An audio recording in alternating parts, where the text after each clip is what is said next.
Most people are afraid of death without even understanding it. But let me ask you a question. Are you afraid of birth? Let's find out what one of the greatest Buddhist masters has to say about the nature of birth and death.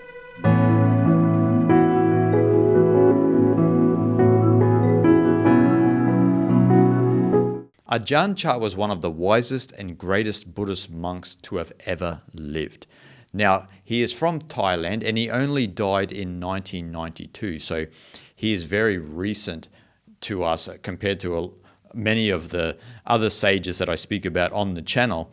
And to know more about him and his wisdom, I highly recommend a book called Food for the Heart. Now, when you listen to Ajahn Chah, it's like listening to the Buddha himself. That is why he's highly respected in Thailand and one of the greatest monks of recent history. And so he has many important things to say, but when it comes to birth and death, he is a league of his own.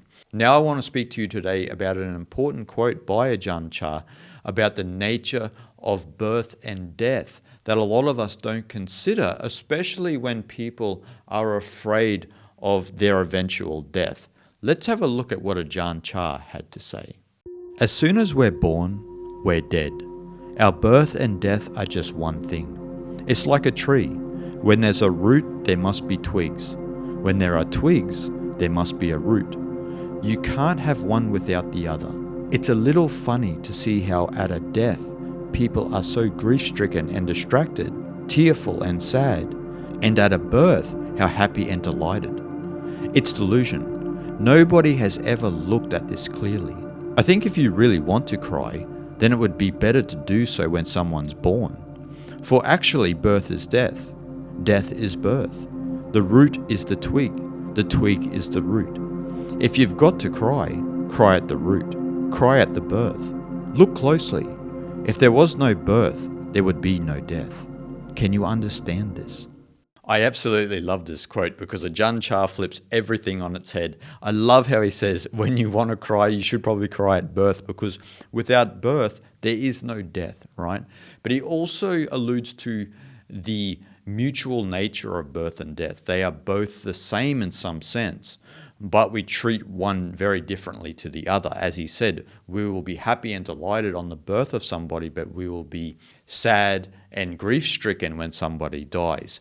Now, obviously, he's speaking from the perspective of an enlightened Buddhist master, right, who understands the beginningless, endless nature of the world. And so as we travel the ocean of samsara, birth and death are interrelated, right? Like, we have this body, but it's not the only game in town from the Buddhist and Hindu perspective. We will take on another body to live out another existence, whatever that may be, and then on and on and on we go until we understand the true nature of ourselves. And so in some sense, if we look at it from that perspective, we could cry for someone being born because it means that that soul has come back into the world because it has not cleansed out all of its samskaras, its storehouse impressions and subconscious content, its vasanas, its latent tendencies and habitual ways, and also its karma, its actions and unconscious actions. That makes up the wheel of samsara framework, those three.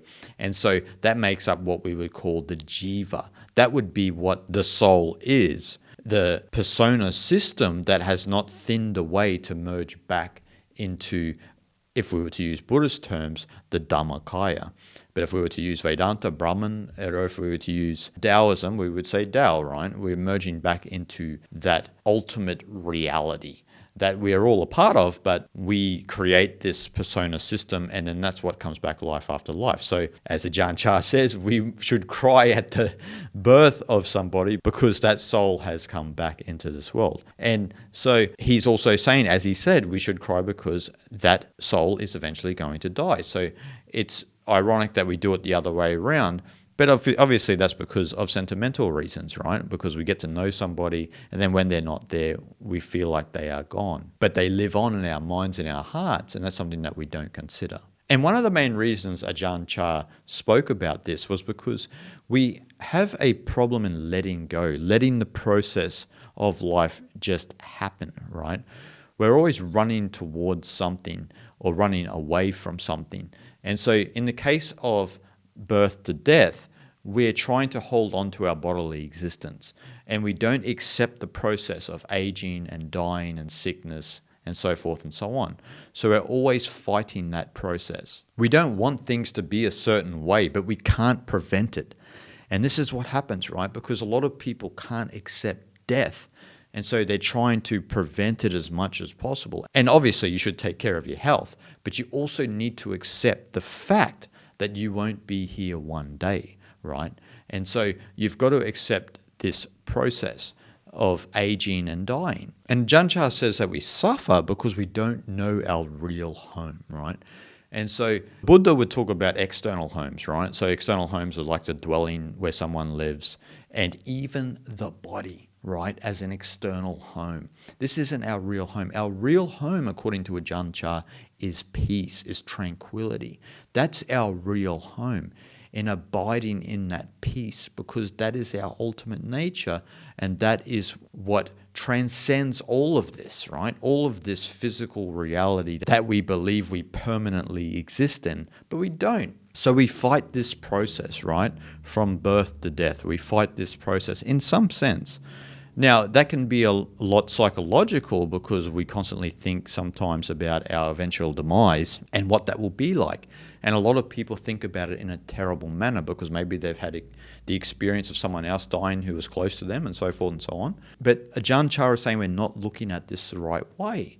We're not accepting it and letting go. And that's why we suffer, right? We don't accept the process. And so that's why we suffer. It can't be any other way. And so our thinking is wrong, right? When we think about it and people get down about their own eventual death or what it will be like to be sick and so forth and so on, it's all an incorrect way of looking at it because we don't know our real home. We've thought that this body, this life is our real home, but our true home is peace itself, is what emanates out of our own Buddha nature, or what in Vedanta they would call the Atman, the undifferentiated consciousness within all of us, right? That is the Ananda, the bliss, the unassociated bliss. It doesn't have to be associated with anything. It's not about bodily pleasures. It's not about anything like that.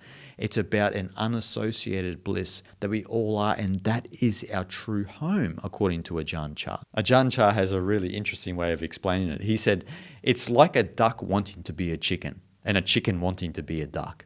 But we all know a duck can't be a chicken and a chicken can't be a duck.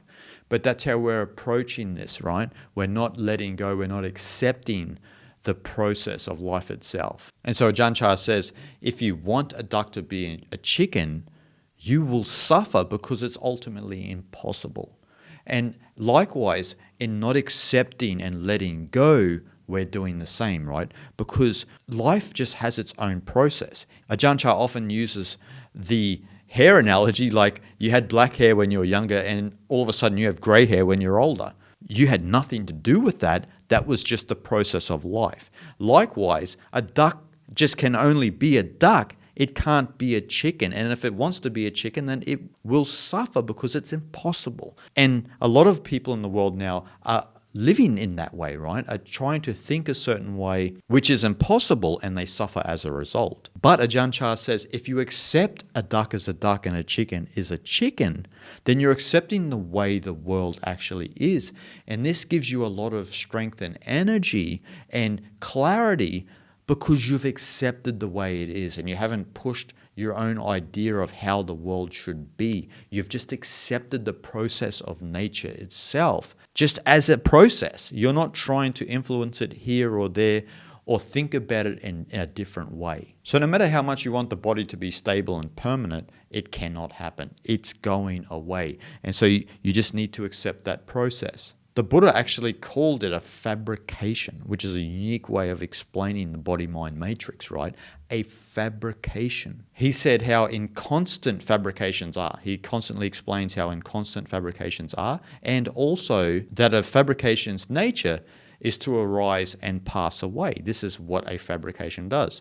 It arises and passes away. Can you accept that you are that fabrication? And so through that process of the fabrication, the Buddha mentioned the importance of distilling bliss, right? As I mentioned, abiding in that unassociated ananda. Ajahn Chah says it's actually foolish thinking to look at ourselves in the way of the body-mind matrix and have a yearning to stay and be permanent.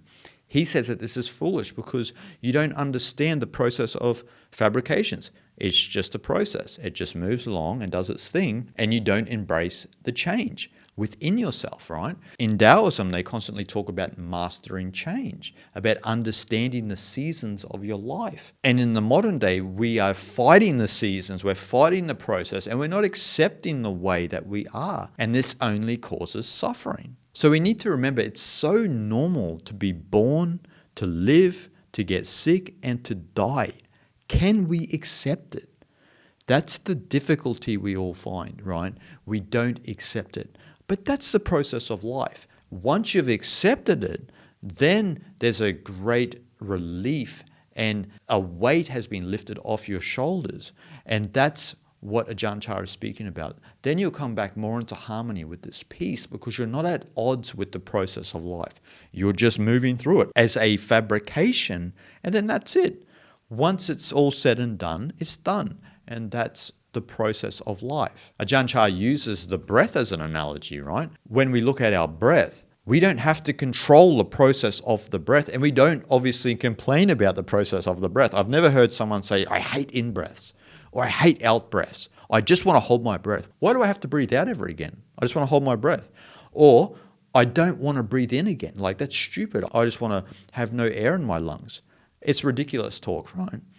But that's why he uses the breath as an analogy, because we're not fighting the process of breathing. Breathing is just happening naturally, and we don't think about it. And if we were to do one or the other, if you were to hold your breath or you were not to breathe back in, we are going to suffer physically, mentally, and you can die in that way, right? But what usually happens is you'll give up and the process will automatically revert back to its nature. And that's why the breath is a good analogy. That's why Ajahn Chah mentioned it, because that's all we have to do. We just have to move with life in that way, and we don't have to overly think about the processes of change. It's just nature. It's just the way it is. If you're not complaining and whining about the nature of breath, then the question is, why do we whine and complain about the nature of death, right? Or Ajahn Chah would take it a step further. We should also whine and complain about the nature of birth. But as he said, birth and death are one thing. Birth is death and death is birth. And if we understood this deeply, as I've been speaking about, then we wouldn't fight the nature of reality itself. We would accept it, and we would then know how to let go truly. And then once we let go, then we understand the true bliss that only a great Buddhist master such as Ajahn Chah could experience. Shanti, shanti, shanti.